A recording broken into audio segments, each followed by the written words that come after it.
The laughter started before the door even closed behind her. Colleen heavy-set the collar of her blouse damp from the August heat, squeezed between the narrow chairs, her purse pressed flat against her chest. Phones rose above the tables one by one. Lenses tracked every uncertain step. At a corner booth, Randy and Greg slumped against each other, shoulders shaking the two friends who had arranged the whole evening. Across the room, Allan Mitchell sat very still in a borrowed shirt that pulled tight across his shoulders. A widowed mechanic, $14 an hour, 3 years alone. He understood with a quiet sinking in his chest that he and the woman walking toward him were the joke of the entire cafe, the broke single father and the girl the town called a good personality. Then Allan stood. He smoothed his collar with 2 calloused hands. 5 days earlier, before the borrowed shirt and the laughter and the cell phone lenses, the morning had started, the way every morning started in the dark.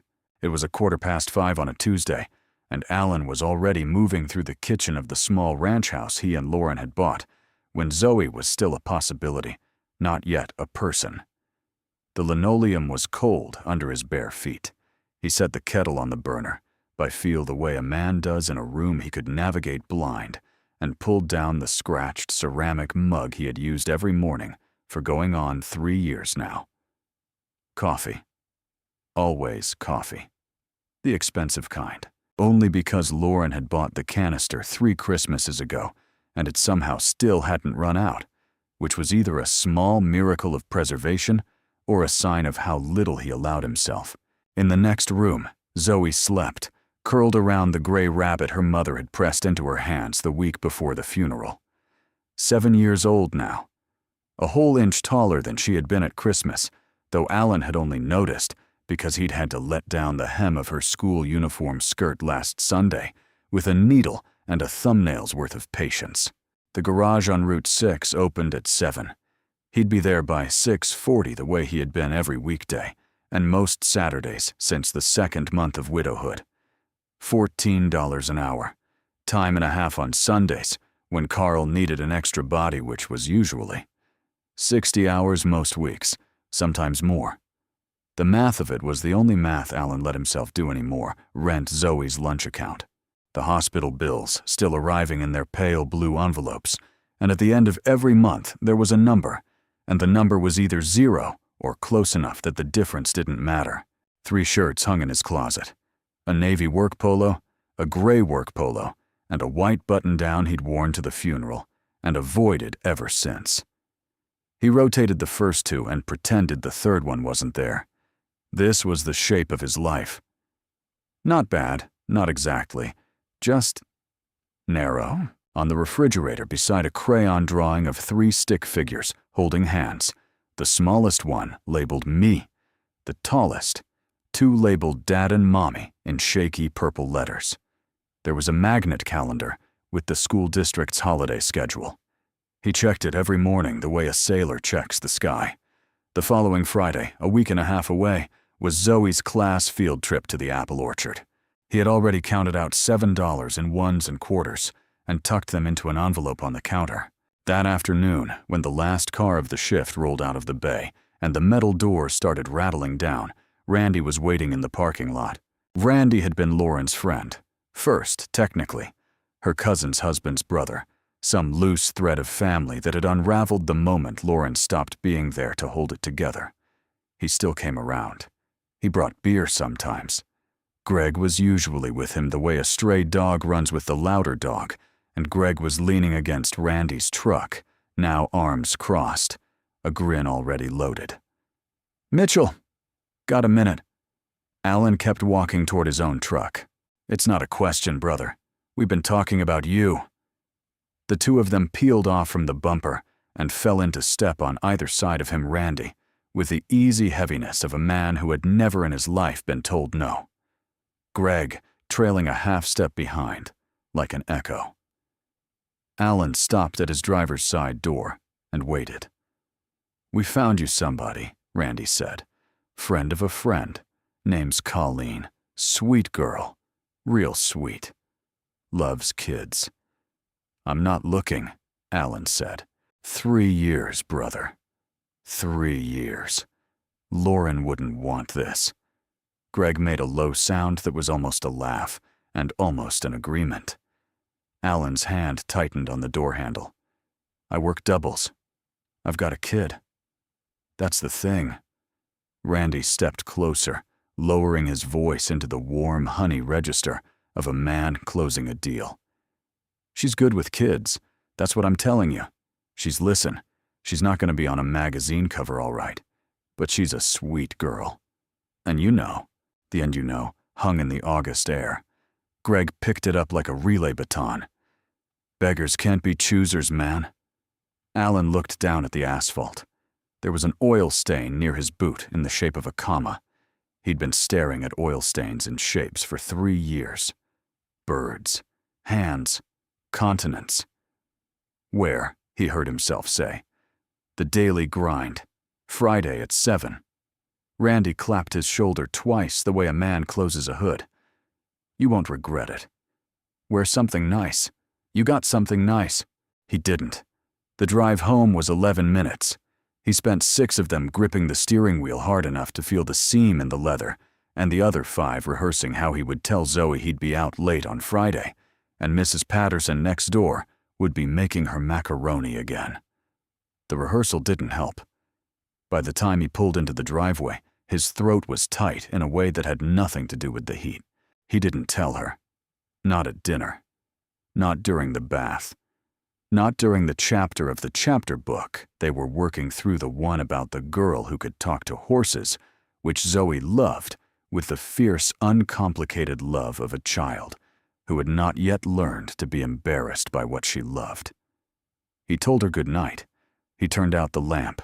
He went into the kitchen, picked up the phone, and called Randy back to confirm. He didn't hear the bare feet in the hallway.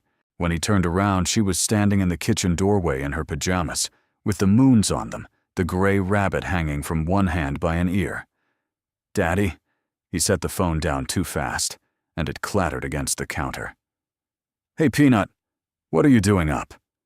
Zoe walked into the kitchen the way she walked into every room slowly, like she was checking it for something. She stopped in front of him and held the rabbit up against her chest with both hands. Are you going on a date? It's okay if you are. The kitchen light was the cheap fluorescent kind that buzzed faintly when the house was quiet. He could hear it now. He crouched down so they were at the same height. She had her mother's eyes. He had stopped flinching at it about 8 months ago, which felt like betrayal and survival at the same time. I don't have to go, baby. Mommy said something. Zoe pressed her chin into the top of the rabbit's head. Before, when she was still sick, she told me you have the best heart in the whole world. She said one day somebody else was going to see it too. She said I shouldn't be sad when that happened. He had to look down at the linoleum for a second. The same linoleum he had crossed in the dark that morning. There was a chip near the cabinet that Lauren had always meant to fix. She said that. She said it twice. So I'd remember. He didn't trust his voice yet, so he didn't use it. He reached out and tucked a piece of hair behind her ear, the way Lauren used to. And Zoe leaned into his hand, the way she used to lean into Lauren's. And for a long stretch, the kitchen was very, very quiet. You should go, Daddy. Yeah. Yeah. She nodded against his palm. Mommy was right about everything. So she's right about that, too. He kissed the top of her head. He carried her back to bed. He sat on the edge of her mattress until her breathing went long, and even until the rabbit slipped sideways onto the pillow beside her, until the street light outside her window threw a slow stripe of yellow across her ceiling. In the kitchen, the envelope with the $7 for the field trip was still on the counter. Beside it, he set a sticky note with one word on it, written in careful blocky letters, the way a man writes a thing he is trying to make true. Okay, Friday came too slowly, and then all at once. By 4 in the afternoon, Allan had already washed his hands 3 times in the garage sink and was still finding grease in the half-moons of his cuticles. Carl noticed and said nothing, which was Carl's way of wishing him luck. At 5:30, when he pulled into his driveway, there was a paper bag waiting on the porch with his name written across it in black marker. Inside was a shirt, a real one, pale blue Oxford cloth, the kind a man might wear to his own performance review, with a yellow sticky note clipped to the collar. From Randy. Wear it. You'll thank me. The note went into the trash. The shirt did not. In the bathroom mirror, Allan worked the razor across his jaw and watched his hand do something it almost never did, which was tremble. He set the razor down on the porcelain rim. He flattened both palms against the counter until the trembling settled on its own. Then he picked the razor up again and finished the job. The cologne was on the second shelf above the sink. A small green bottle Lauren had given him their last Christmas, together 3/4 empty, because he had only ever worn it on the mornings she had asked him to. The mist came out cooler than he remembered. He used too much, and then a little more, because there was no version of this he was going to do halfway. Randy's shirt was tight across the shoulders. Randy had known that when he picked it. Allan tucked the hem into his good belt and looked at the man in the mirror, clean-shaven, smelling like another year of his life, wearing another man's clothes, and could not name what he saw.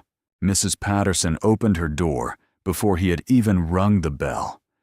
Zoe was already on her hip, which was the sort of thing only Mrs. Patterson could get away with at this point in Zoe's life. The little girl took one look at her father, and her small face did something complicated, half wonder, half worry. And then she reached out and patted his cheek with the flat of her palm, the way she sometimes patted the rabbit. "You smell like a daddy." "Is that good?" "That's very good." He kissed the top of her head. He promised he'd be home before 9. He waited at the curb until the screen door shut behind them, and then he sat in the truck for a full minute, with both hands on the wheel before he turned the key. The daily grind was on Maple, 3 blocks from the courthouse, in the part of town where the people wore shoes without steel toes. Allan had driven past it for years without going inside. The cheapest item on the chalkboard menu when he stepped through the door, smelling faintly of sandalwood, and 3 Christmases ago, was a small drip coffee for $4.75. He paid in ones, tipped a quarter, and chose the table by the window, because that was what the other people seemed to do here. 6:58. 6:59. At 7 o'clock exactly. The small brass bell above the door rang, and Randy and Greg walked in. They didn't look at him. That was the part that made Allan understand all at once, and all the way through.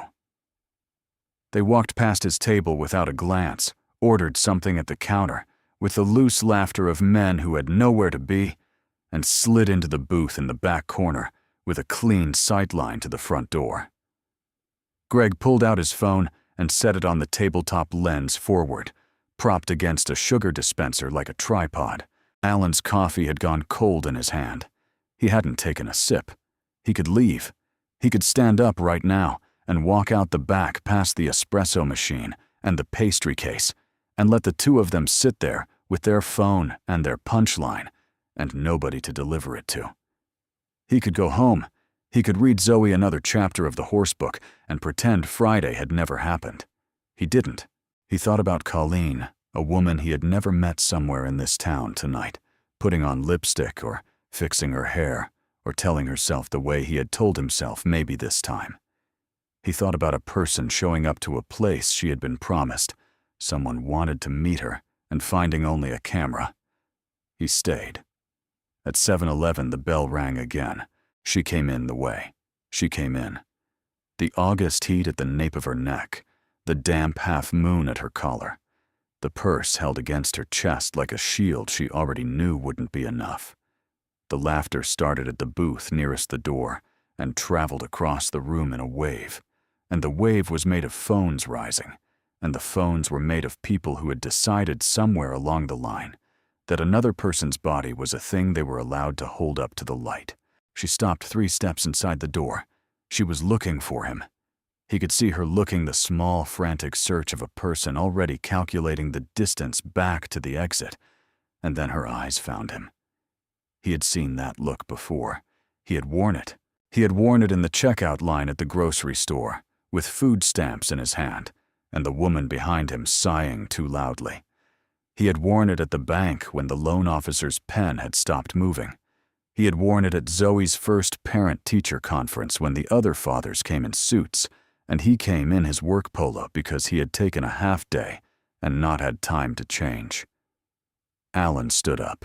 He walked across the cafe past the back booth, past the propped-up phone, past every single lens, and he went straight to her, and he held out his hand, and he said in a voice that wasn't loud, but wasn't small, either. "Colleen, I'm Allan. Thank you for coming." She looked down at his hand. Her eyes were the color of weak tea, and they were full. She took it. He led her to the table by the window. He pulled out her chair the way his own father had taught him to 30 years ago, the way nobody had taught Randy or Greg or anybody currently filming this. He sat down across from her. The phones were still up. He ignored them. "I'm sorry," she said before he had said anything. Her voice was lower than he had expected, and softer. "I tripped on the rug. I'm sorry." "You didn't trip. The rug was bunched. I saw it on my way in." The corner of her mouth moved. "They should fix that," he added. She looked down at her purse, which she had set in her lap like a small living thing, and she made a sound that might have been a laugh if she had let it finish. He asked her what she liked to drink. She admitted she didn't know what half the menu meant. He admitted he didn't either. He went back up to the counter and ordered 2 of whatever was listed under recommended, and when he returned, her shoulders had come down half an inch from where they had been when she walked in, and that to Allan felt like a small, impossible victory. Colleen worked at the public library on Elm. She ran the Saturday morning story hour for the under-5s, which she said was the part of her week she lived for, and the rest of the week she shelved returns and helped retired men find tax forms. She said it apologetically, the way a person apologizes for taking up oxygen. He told her he was a mechanic. He told her about Zoe only the good parts, the way a parent does on a first date, about the horse book, about the field trip to the apple orchard, about how she had a habit of patting people on the cheek when she liked them. Colleen smiled at that. It was a real smile. It changed her whole face. That was when Randy's voice cut across the room. "Hey, Allan, chair holding up okay?" The cafe didn't go silent. That was the strange part. The cafe laughed. Not everyone, but enough. Greg's voice followed, pitched louder, designed to carry. "Bottom of the barrel finds bottom of the barrel, huh?" A young man at the counter, 22 at most, snickered into his phone and said something Allan couldn't quite hear, but could tell was being said to a live audience.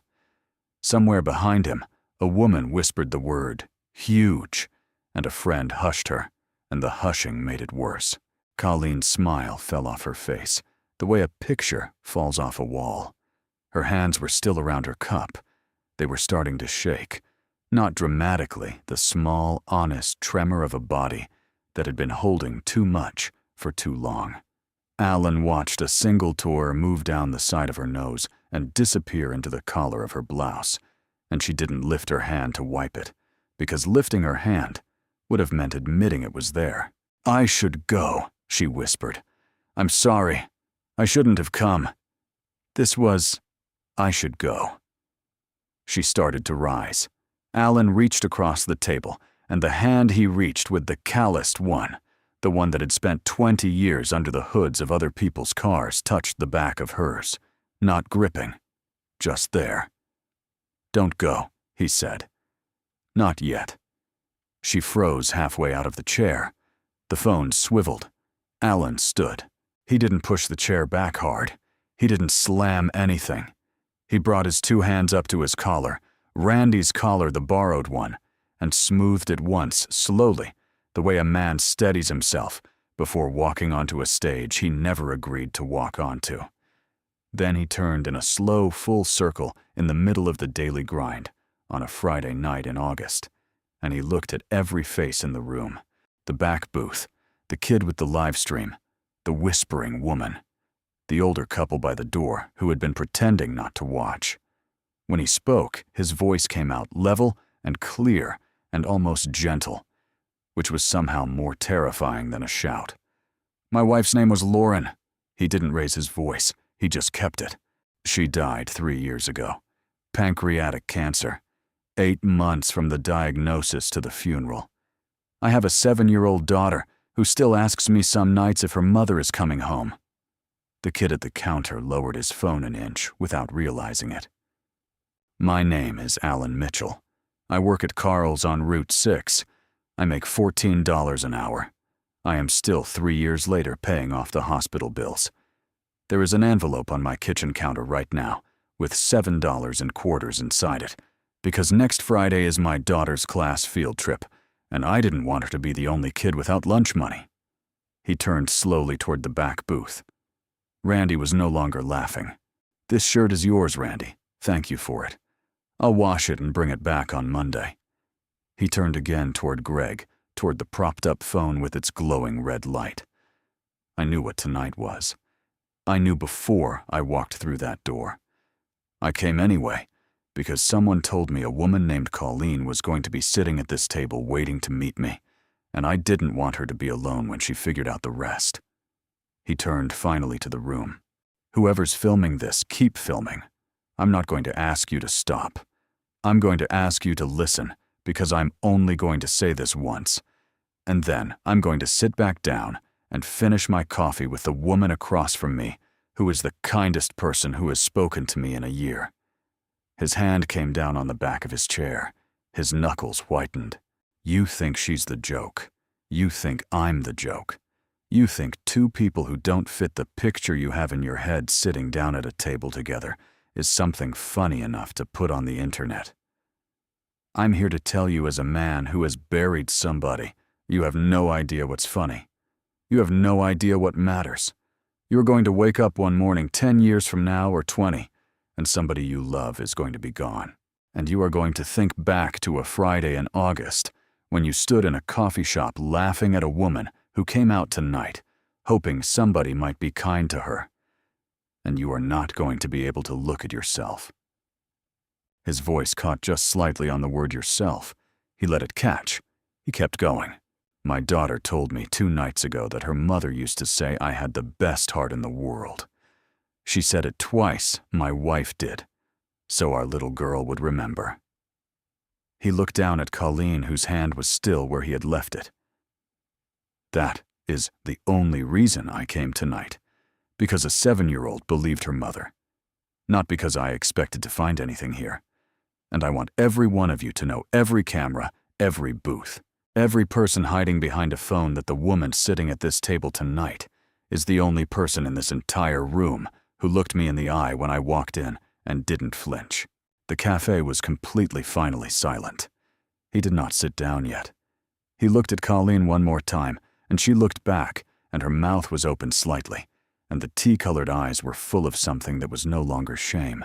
The chair scraped softly against the wood floor as Allan finally lowered himself back into it. He picked up his coffee cup with both hands. He took a long drink. The coffee had gone fully cold by now and tasted of nothing but cardboard, and he drank it anyway because he needed something to do with his mouth that was not talking. The cafe did not erupt. That was what he would remember later, when he turned the night over in his head, that there was no movie version moment, no swell of music, no spontaneous burst of applause, just a long, heavy silence in which 15 or 20 people were forced to sit inside the shape of what they had just been part of and discover that the shape was not flattering. The kid at the counter was the first to move. He picked up his phone, looked at the screen for a second, and then slowly, almost embarrassed, turned the camera off. Not the live stream off, the whole phone off. He slid it into his back pocket and did not take it out again. The whispering woman pressed a hand over her mouth and left it there. In the back booth, Greg was staring down at the tabletop with the studied concentration of a man trying to disappear inside a sugar dispenser. Randy was looking directly at Allan, and for the first time that evening, maybe the first time in 3 years, There was nothing performing on his face. Colleen had not moved. Her hand was still under his on the table. A tear came down the side of her nose. Then another. They were not the same tears as before. He could see that even from where he was sitting. Her shoulders were no longer curved inward. Her chin was no longer tucked into her collarbone. She was crying with her face lifted the way a person cries when they are not ashamed of being seen. "Thank you," she whispered. It was so quiet he almost missed it. He turned his hand over, so their palms were touching. In the corner by the window facing Maple, an older woman in a pale yellow cardigan set her napkin down on the table beside her plate. She had been there the entire evening. Allan had not noticed her. She might have been 70 with the particular straight back some women earn in the second half of their lives. She rose out of her chair, and she did not clap, and she did not speak. She simply stood looking at Allan, and then at Colleen, with the still attention of a person paying respect at a graveside. A man at another table, middle-aged, bald wedding ring, stood up too. He did not applaud either. He stood. It was not a room full. It was 3 people. Then 4. A young woman near the espresso machine. None of them said anything. None of them made it a performance. They rose where they were sitting, the way people rise in a courtroom when something important is happening, and stayed standing for a few long seconds, and then sat back down. That was the only response the cafe gave. It was enough. Randy and Greg came over before Allan and Colleen left. Greg first with his hands pushed into his pockets, and his shoulders rounded around an apology he did not quite know how to deliver, and Randy behind him looking older than he had looked an hour earlier. "Allan, man, Not tonight, Randy. I just want to. Tonight isn't yours. Say it on Monday. Come find me at the shop. Bring your shirt back washed if you want it washed." Randy looked for a second, as if he might argue. Then he didn't. He nodded once, the small, sharp nod of a man who had just been given a thing he did not deserve, which was the chance to try again. "Monday," he said. "Monday." Greg said nothing for a moment. Then he turned to Colleen and looked at her, actually. Looked at her. At her face, and not at the shape of her. And he said, "I'm sorry, ma'am." He walked out of the daily grind into the August dark, and the small brass bell above the door rang behind him, and that was the last Allan would see of him for a long time. The woman in the pale yellow cardigan caught Allan's elbow on his way to the door.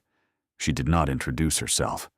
She pressed something into his hand and closed his fingers around it, and said very quietly, "For your daughter's field trip," and returned to her table before he could open his palm. It was a folded 20. He did not cry until he was outside on the sidewalk. The bus stop on Maple was 4 storefronts down beneath a streetlight that buzzed faintly the way the kitchen light at home buzzed. Colleen had told him on the way out that she did not drive, that she took the number 9 to the apartment she shared with her aunt, and that the next 9 would come at 8:36. They had 10 minutes, maybe 12. They stood on the sidewalk. The August night was warm and full of crickets. He was still holding the folded 20 in his fist.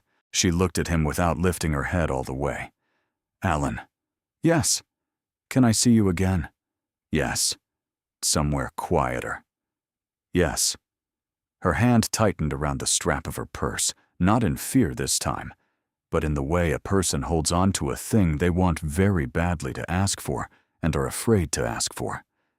"I'd like to meet your daughter, if she would want to meet me, only if."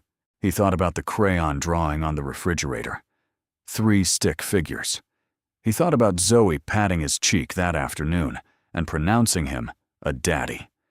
He thought about the chapter book, about the girl who could talk to horses, and how Zoe always asked at the end of every chapter whether the girl was going to be all right. She'd want to, he said. She'd want to very much. The number 9 came. He watched Colleen step up into it, one careful step at a time, with the bus driver waiting patiently, because the bus driver, Allan noticed, was a man who waited patiently. She turned at the top of the steps and lifted one hand, and the doors hissed shut, and the bus pulled away from the curb and merged into the slow Friday traffic on Maple. He stood there a long time after it was gone. For the first time in 3 years, he was not waiting to feel something. He was already feeling it. The months that followed were not soft. Money stayed tight. The hospital bills kept arriving in their pale blue envelopes.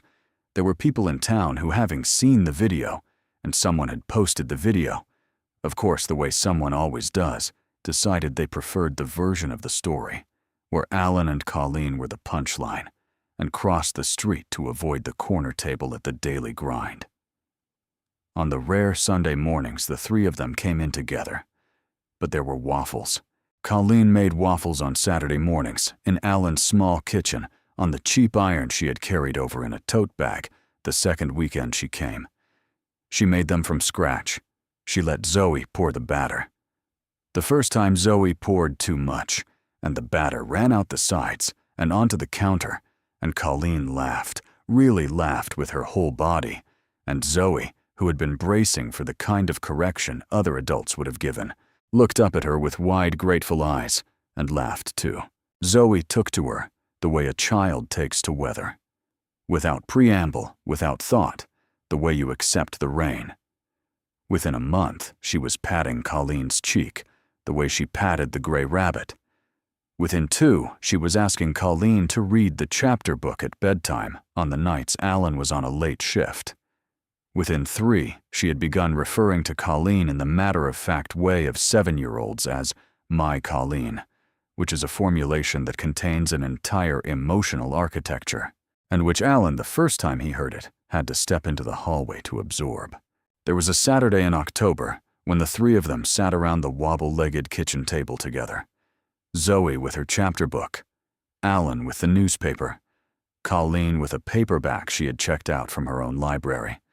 There was a parcheesi set between them that Colleen had brought over from her aunt's attic mid-game for 2 days. Nobody had moved a piece. Nobody had needed to. The board was an excuse to sit at the same table. He looked up from his paper at one point and caught Colleen watching Zoe read, and Zoe, without looking up, reached over and patted Colleen's wrist twice with her small palm. That was the morning he knew. A few weeks later, on a Sunday afternoon in early November, with the maples on Maple turning copper, he drove Colleen to the cemetery. It was on the north side of town, up a small hill, with a low iron fence and a row of pin oaks along the western edge. He had not brought another adult here before. He had brought Zoe twice, and he had brought himself 100 times, and he had never brought anybody else because there had not been anybody else to bring. Lauren's stone was simple. Granite gray her name, and the 2 dates and the words, beloved wife and mother. He had chosen the words himself at 4 in the morning at the kitchen table the week of the funeral, because the funeral home needed an answer, and he did not know how to give one, and in the end, he had given them the truest words he could find. Colleen leaned forward with one hand on the cold gray top of the stone. Her voice did not shake. "Lauren, my name is Colleen. I never met you. Allan has told me about you, and Zoe has told me about you, and I want you to know I have heard everything." She kept her hand where it was. "I want to thank you for him. He is the man you said he was. I see it every day. And I want you to know I will love your daughter with everything I am. And I will love your husband the way you taught him to love." She straightened slowly and put her hand back at her side. He did not speak for a long while. He stood beside her, looking at the gray stone with the pin oaks moving in a wind he could barely feel on his face. Then he reached over and took her hand. They walked back down the hill together. That night, after Zoe was asleep, after the dishes were done, after Colleen had gone home in the truck, Allan had insisted on lending her so she would not have to take the number 9 in the dark. He stood in his kitchen under the soft yellow ring of the table lamp and looked at the refrigerator. The old crayon drawing was still there. 3 stick figures. Smallest one labeled me. Beside it, he had taped a new one made the previous Tuesday in red and orange marker. 4 stick figures this time, holding hands in a line. One of the tall ones labeled Dad. One of the tall ones labeled Mommy with a halo above her head. And the fourth figure slightly rounder than the others, with a careful smile drawn in pink, labeled in the same shaky purple letters, My Colleen. He stood in the kitchen a long time looking at it. He had spent 3 years believing dignity was a thing you had to earn, back the way you earn back a debt. He had spent 3 years believing love only came in the shapes the world told you it came in. Standing in his kitchen at 11 o'clock on a Sunday night in November, with a borrowed shirt long since washed, and returned with a daughter, asleep down the hall, with a woman driving home in his truck. Through the cold, clear dark. Allan understood finally that dignity was not something earned. It was something stood up for. And love did not require ideal weather. It required only 2 people brave enough to look at each other in a room full of laughter and not look away. He turned out the kitchen light. He went to bed.